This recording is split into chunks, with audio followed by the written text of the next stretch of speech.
Okay, absolutely had to put up one more video tonight. Um, gonna be doing a quick state of the game video. Uh, I think I'll start off with a new tier list.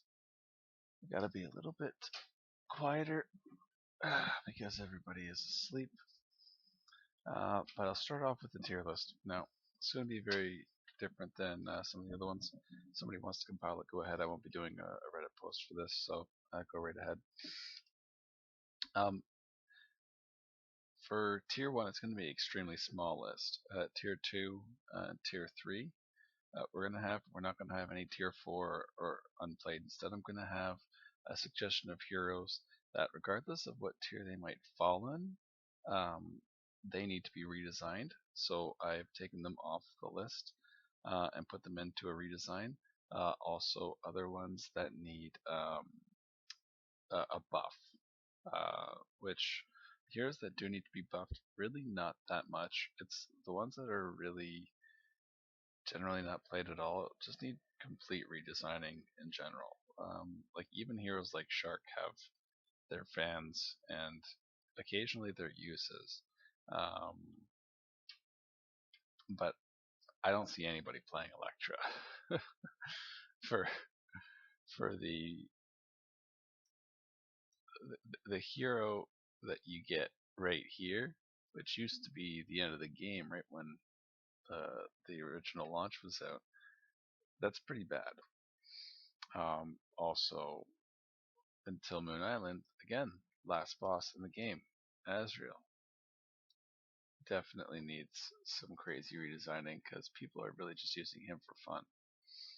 Um, so I'm going to get into it real quick. All right, so the only heroes in Tier 1 right now are Angela, Krut, Lee, Lena, Muzaka, and Yekaterina. Jenny and Klein are also tier 1, but they're the only two heroes in the game that I'm going to put in a special list called They Need to Be Nerfed. They're just a little bit way too strong. It's not. I have a whole thing I'm going to do about those two heroes, so I'll set that aside for now. We'll get into it later.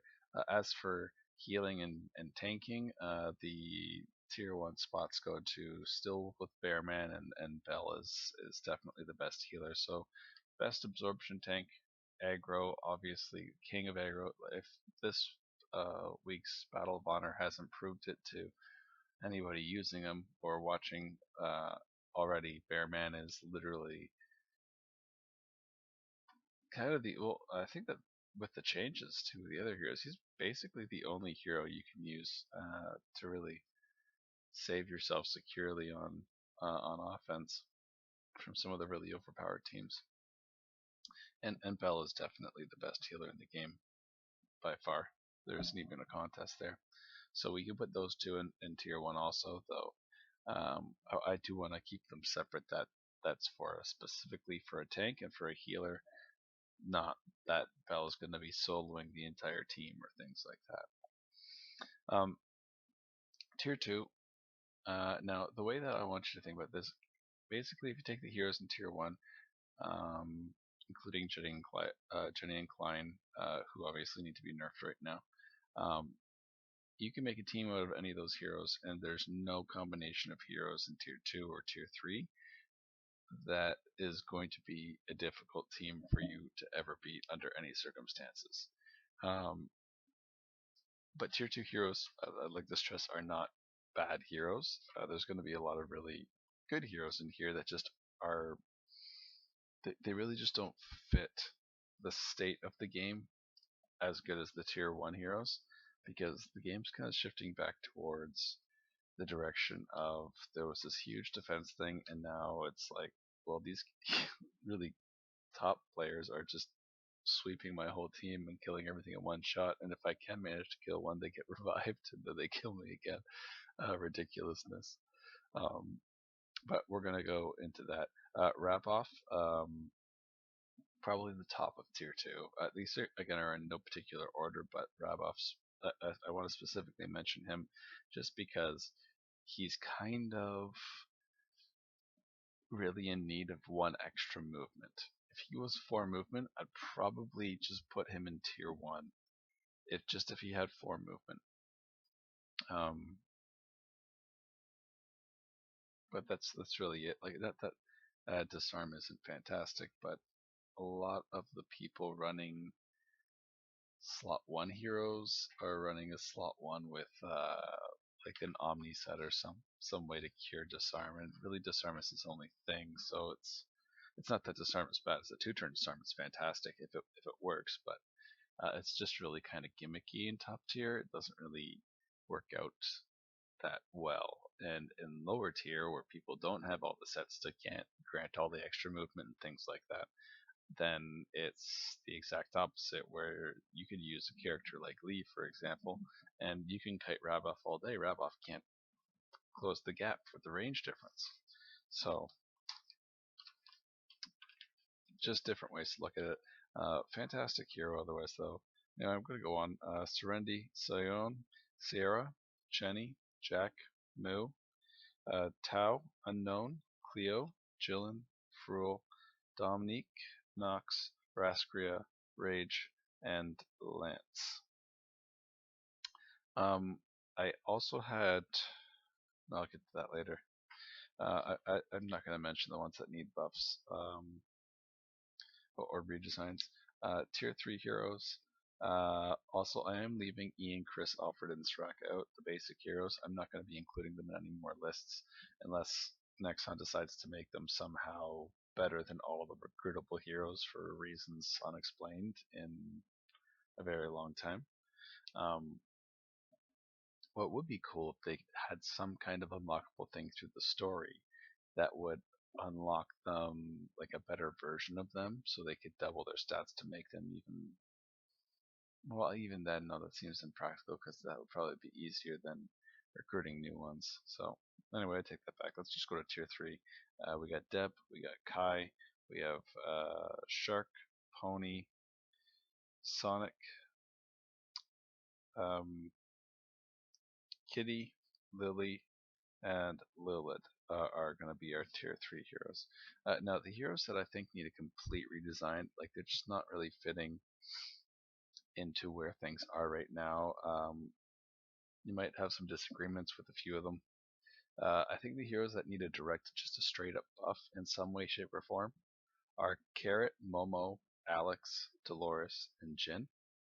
Jin specifically needs movement, and she needs to have some kind of extra range added to her, just like Chris's skills were done. But if she could have just one skill, like even her basic skill, that hit perhaps like Musaka's basic skill, something like that would be really nice. But she definitely needs 5 movement.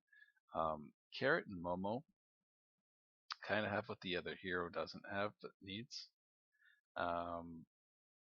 Momo is basically a standard attack type damage dealing wide area hitter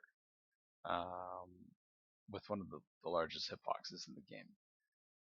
And he brings really nothing else to the table other than laying down a smackdown. But characters like Jenny and Klein just do 100 times better job than that with the same movement and better stats all across the table, especially if you're considering set gear with like a Klein set and things like that. And considering how weak attack types are with the Slime King set, it's just a very impractical hero. Carrot has a little bit of saving grace because all of Carrot's skills are debuff things, especially at the state and time when you get Carrot in the game. She's a very good, strong hero, and she can manage her low survivability by spraying all the enemies and lowering their attacks to kind of save her and decrease the damage and take the rest of the team. Very useful hero up until the early 5-star stages. But that's just it. Like eventually, because it's a fixed amount of attack debuff, it kind of makes her just way too easy to kill, even in PvE. Very focused on dodge with Carrot instead of defense, which is unreliable at best. Like Carrot and Momo basically need to be kind of balanced out in different ways. Momo needs to bring something to the table. He also needs a type change. Like just change him to scissors or paper, because he can't compete with like the superhero lineup of rock heroes. Um, anyway, that's all I'm going to say about those two right now. There's a million things I could say about those two. Carrot mainly just needs some survivability. Momo just needs a use. And I don't mean like a use like uh, they did with Lily and Henry and Lilith by just making a Tower of Dawn for the changed versions of them, and then all of a sudden after that's done, they're completely useless again. I mean like a legitimate use to them. Dolores needs a bit of a buff. Um, Basically all the way around. I think actually I'm going to move. Well, I don't want to move Dolores into the redesigned needs a redesign section because he is good with mana drain. I just think he's not strong enough. And Alex just needs 30% added to his last skill, and he'd be fine. If he got 30% added to his last skill, and they change the effect of the debuffed enemies taking more damage, just something else that's a little bit more universally useful, then Lance for Alex would be fantastic. Definitely somewhere with the upper tiers of tier 2. Now, heroes I think need complete redesigns. Again, in no order, because some heroes, like obviously like Moang, needs the biggest redesign of all time. Like they need to just make him not hurt himself at all, or allies. I mean, sorry. Or what they could do is instead give him healing effects to allies. If they took him exactly the way he is, gave him healing effects to his allies instead, he might be viable, but still no guarantee. Like that's how badly he's designed. And for a Lost Island hero, which is supposed to be stronger than most heroes, he's a pretty sorry excuse. Frank is a Noblesse hero. I really think he does need a redesign, but because he's Noblesse, I think we'll just leave him out. I don't really want to. Like Noblesse apparently is semi-owned by the Manhwa and whoever owns them, so it's not really 100% in Nexon's hands. I don't believe they are allowed to change the heroes as they were not of their design. Zero needs to be redesigned. Like a hero who I believe he even got buffed, but still not really good enough to be played. Asriel needs a complete redesign. Moa needs a complete redesign. Now Moa is not a bad hero, like neither is Asriel, for that matter. But the problem with Moa is he's an area attack type hero, and he's paper, so he's competing with Jenny and Klein, who are broken through the roof. Now he does, I believe, have the highest mana pool in the game, but I don't think his 3 movement is justified when you consider his base stats for one, which seem fairly well. Like his attack is a bit higher than Jenny's. That should be said, but Jenny has her retarded as shit passive to make up for that, whereas Moa has conditional benefits, which are really only good in mass area maps where everything's really condensed and there's a ton of enemies, like Queen's Bedchamber. His third skill is just like a bigger version of Kai's skill. This is not the same. This is based off where the target is. This is around himself. Um, and they threw all these effects on them, and the effects are really not super impactful. Like the problem is Mo's going to get. Let's put Mo up against Jenny or whatever, and he throws the skill down. Now they're going to consume 30% more MP. Their attack's going to be lowered, and yada yada yada. Still going to one-shot Mo. So it's not really that he's a bad hero. It's just that he just doesn't fit. We're literally saying that this skill is just as good of a hitbox or comparable. Oh, Man, why am I lagging so much? Alright. Or comparable to this skill here. How how are they comparable in any way? This skill hits from a mile away. It's got a 6 range box to it if you're counting on the diagonals, and it hits what's it 4, 9, and 7 is 16 tiles. It's a little bit broken, or a lot of bit broken. It's like Moa's second skill is comparable. Sorry, third skill is comparable to Klein's second skill. Like they're not in the same league. They're completely different. It's especially what really hurts Moa is that he is just another paper hero. He's an area attack type paper hero, and he is like the worst area attack type paper hero in the game because there's so many good, namely Jenny and Klein, area attack type paper heroes with better everything going for them. Anyway, that's really just all I want to say about Moa. He does need some rework. Who else? Henry still sucks major donkey dick. So again, another hero. Like what I don't like is that Nexon did some rebuilding of characters. They immediately made Tower of Dawn fit in with those characters. But excuse me, the incentive to for people to, like as they said, not have any question about the heroes that they want. If you want to use a hero, you shouldn't be held back in using it because it's a bad hero. That was their purpose in redesigning. But what they literally did was make the heroes still useless, and then create the one sole use for them in what very specifically designed Tower 110. That's just not appropriate. It's basically like, well, we'll do this, and then we'll just trick everybody into raising them, and then somebody comes out and they did the whole thing with like 2 and 3 star versions of these heroes. Like you didn't even need to raise them to even accomplish the thing that you needed to do. You didn't even need to have equipment. It's easy.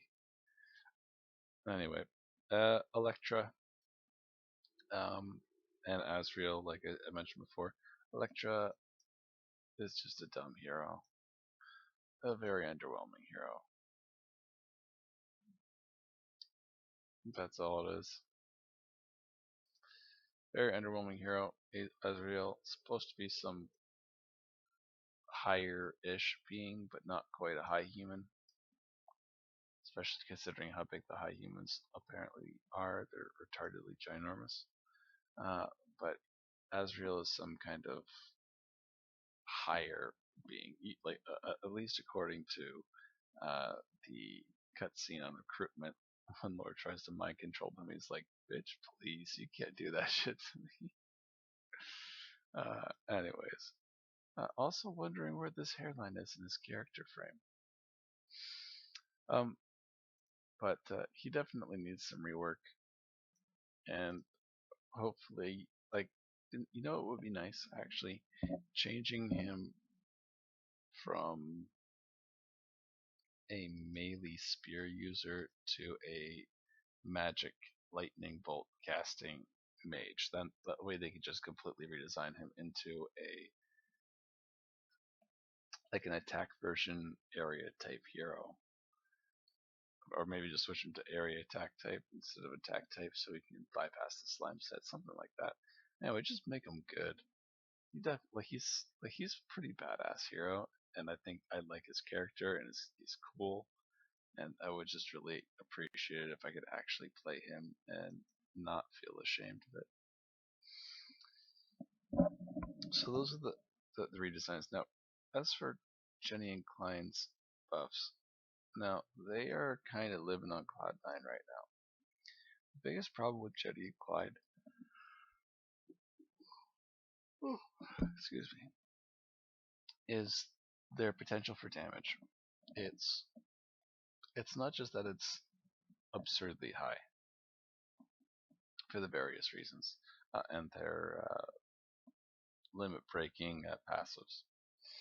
It's not just that their skills are insanely high. It's that certain maps, especially this week with the bridge, or I'm sure squares are probably going to be coming up next, so it's going to be the same thing. Um, the starting positions of the heroes have people handcuffed. This is supposed to be a strategy-based tactical game. Then you have heroes that instead of being able, even just one-shotting one enemy wouldn't be that bad, but they're basically always in position to hit two to three, and their damage is in excess compared to heroes of different types with this little sword symbol, oh, this little sword symbol above their name, and that is even if you don't count the slime king set absorbing their damage. These heroes just do more damage and like without it. It's I feel it's a flaw in the design of the game, at least in these two characters. Area type heroes do deserve skills like this if it is what it is. It's stronger than say this skill because it hits more than one unit.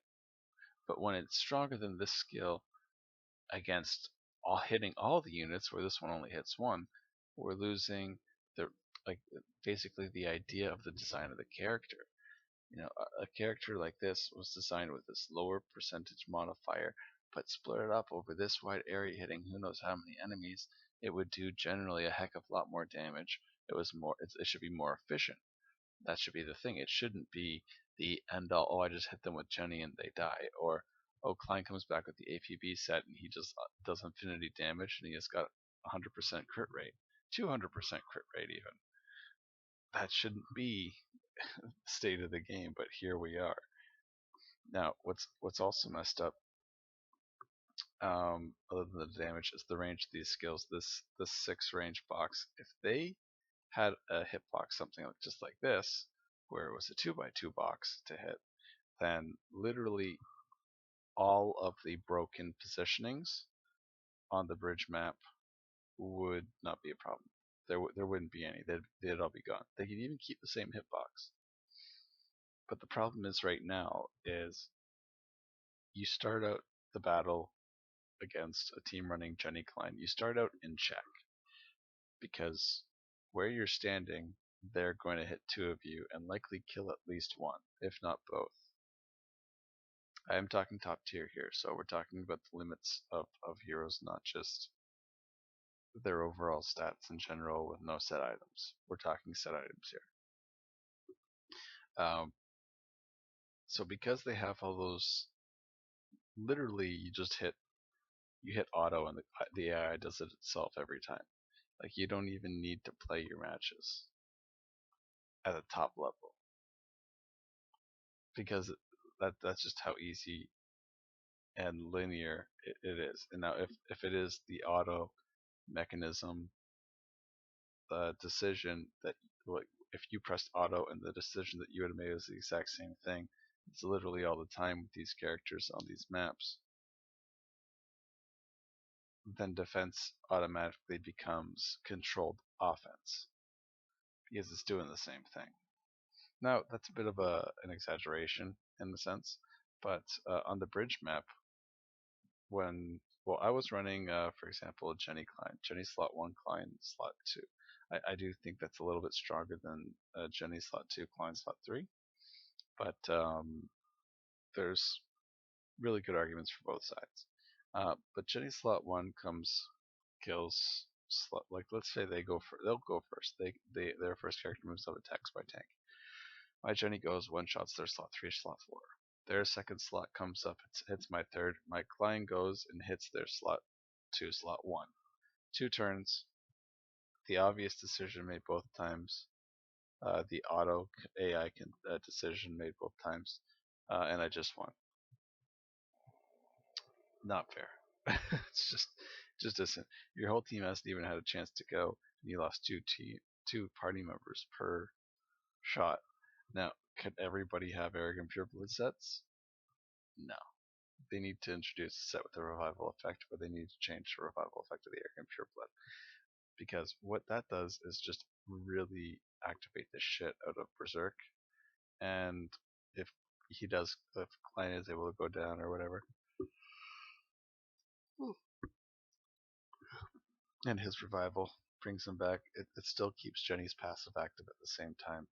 So it's kind of like a two-edged sword, which works really, really, or it has the most synergy with these two heroes. The Arrogant Pureblood set is actually not that ridiculous or overpowered on basically every other hero in the game. There's very few heroes in the game that have a huge, huge advantage with an Arrogant Pureblood. And it's really just Jenny and Klein that have the ridiculous advantage, because they have these skills that can hit from a mile away, up to 6 range away, like I said on the diagonal, and then hit the widest area range. Now, if you are hitting on a diagonal, uh, what's really nice about that is generally you pick people off with the corners extending in different directions. The diagonal shots are really, really, really, really, really powerful. So when you bring together heroes who have the highest potential output for damage, the best range in the game, the best area coverage in the game, and in the case of Client, even one of the best HP and defense pools in the game, it's a little bit ridiculous. It's it, it's basically just a very numerical unlikelihood to be in a favorable position. And what's worse is the set gear currently favors area attack type heroes. The best set in the game is the Klein set. That hasn't changed, and they won't release, even though I don't understand why they haven't released the God of Massacre. Here they have this Slime King set to beat attack type heroes into the ground. Attack type heroes need the God of Massacre set to become viable again, and instead we get the Klein set. It makes very little sense. The game is literally being forced down Klein and Jenny's direction in every way, shape, or form, and it's just not fair. It is not fair. I do sympathize with people who really just cannot stand how unfair it is, because if you don't have the tools to be able to fight against it or a working strategy against it, you're up shit's creek here. I'll show a quick hopeful strategy here.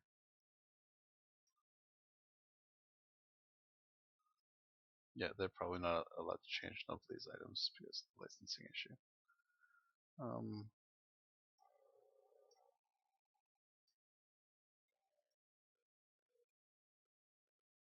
Man, no sweet revenges.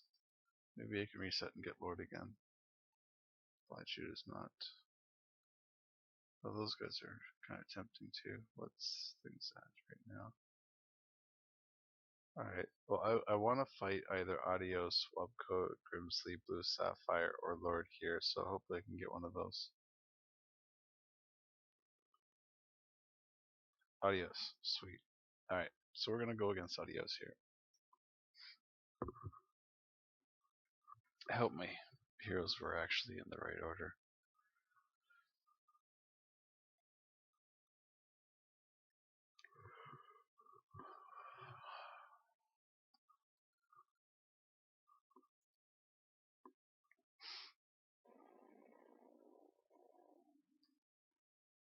Now, if you have set gear, there literally are infinity possibilities of different ways that you could get around things like this. I hope this is somebody who's got the arrogant purebloods. For example, Yekaterina with a ghost up set, walk all the way through here, put client to sleep. This is stud master strategy. Put client to sleep. Jenny wastes her turn killing Yekaterina. Client's asleep for 2 turns. Angela comes down, kills Jenny. Sorry, I couldn't remember her name for a second. And then she revives, and then Lena in slot 3 comes and kills, or probably the other way around. Lena comes and kills Jenny, and then Angela in slot 3 comes and kills Jenny, who revived after Klein takes the sleep action. And there's nothing here for Raphael to do because Katrina, this lane came over here, for example. Now, show you my way. Yeah, I knew that was a Raphael I can kill. Now, I actually like either. Well, I like it better when they go first. When they go first, I just come down here, or sorry, come over here and kill Jenny. Here, it's a little bit trickier because I can only reach with my second skill, so that kind of stinks. But I'm going to attack her anyway. Alright. Jenny attacks my Bearman. Thank you, aggro. And I can't hit Crut from here, so. But I do want to move. I do want to move up here for sure. So we'll kill Jenny the first time. Jenny gets revived. Bearman's whatever. Oh, and I had just did something really stupid. Really, I charmed my own team into killing me. That's fantastic. Alright, well this was not supposed to happen the way it did, but I just got my ass kicked by myself.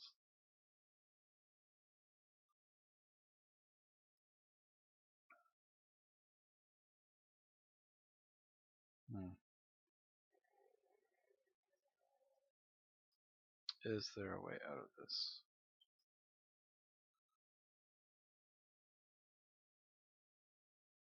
No, there isn't, so I'm gonna have to kill this.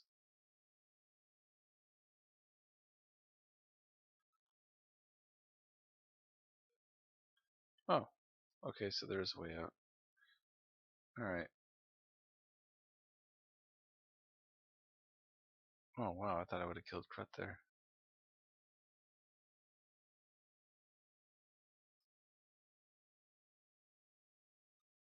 Anyway, if I didn't confuse and then charm myself and all that other nonsense, it would have been a different story. Perhaps I should have just moved my moved less close. Right, so only 3 movement there. I do have 3 movement also, so 1, 2, 3, 1, 2, 3. Alright. So I guess I just stay here. I get the first shot.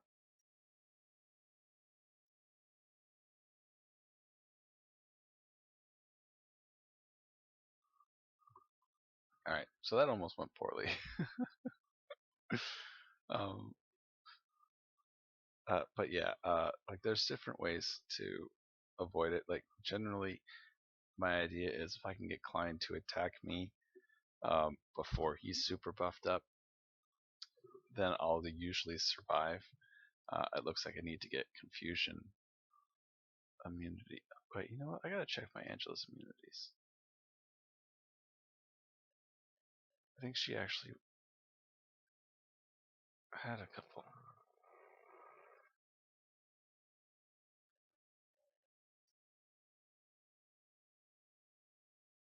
Okay. Alright, so I didn't get confused on Angela. I got confused on Lena. Then Lena acted first and charmed. Oh, god damn it. Now I need to get charm immunity on this thing too. Anyway, not going to talk about that. Anyway, Jenny Klein need major reworking in terms of just their overall damage.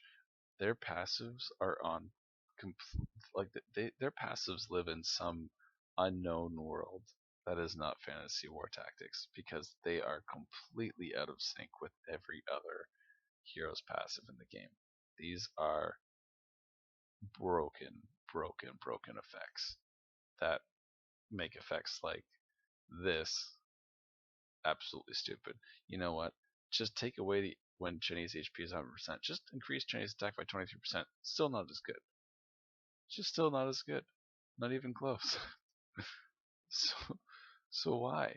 Why? These conditions are not hard to meet, especially with the Arrogant Pureblood set. These, like I said, these set of passive effects.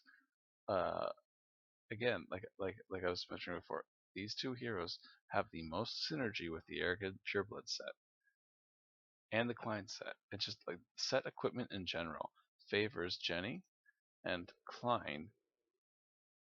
If you're talking about the best sets in the game, they favor Jenny and Klein over any other hero. It's messed up that the best sets, the best synergies, the best range, the best area coverage, the best damage are literally all in the same place. It just doesn't make any sense. Anyway, that's going to be it for this video. Hopefully they do something about either set gear or just Jenny and Klein in general. I think Klein's passive, they probably made it a little bit too strong, and I think that Jenny's passive has always been kind of too strong. Hopefully the characters that definitely need the buffs and the redesigns, Carrot, Momo, Alex, Dolores, Jin, Moa, Moang, Electra, Henry, Zero, Azrael, and Moa get their time to shine in the light at some point in time. And tier 2 heroes, I just want to, like, because I have a very small tier 1 list right now. Tier 1 heroes might be a small list, but they literally have limitless potential combinations because all those heroes on the list are like amazing at what they do.